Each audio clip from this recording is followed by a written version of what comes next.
یہ پیارے بھائی، اگر آپ کا مطلب یہی ہے کہ توشہ خانہ کیس میں جناب عمران خان صاحب کو گرفتار کیا گیا اور نااہل کیا گیا، میرا تبصرہ یہی ہے کہ ایک عدالتی فیصلہ ہے، ان کے لیے اپیل کا چانس موجود ہے۔ البتہ میں یہی چاہتا ہوں کہ ان تمام لوگوں کو سمن کیا جائے، ان سب کا آڈٹ کیا جائے جو باقی ہے، جنہوں نے کسی نہ کسی صورت میں توشہ خانے سے استفادہ کیا ہے۔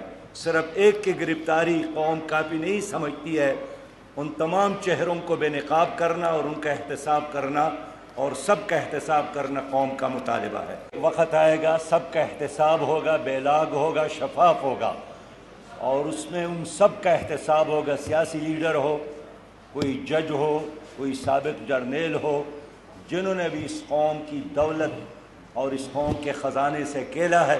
انشاءاللہ وقت آئے گا، ان سب کا احتساب ہوگا۔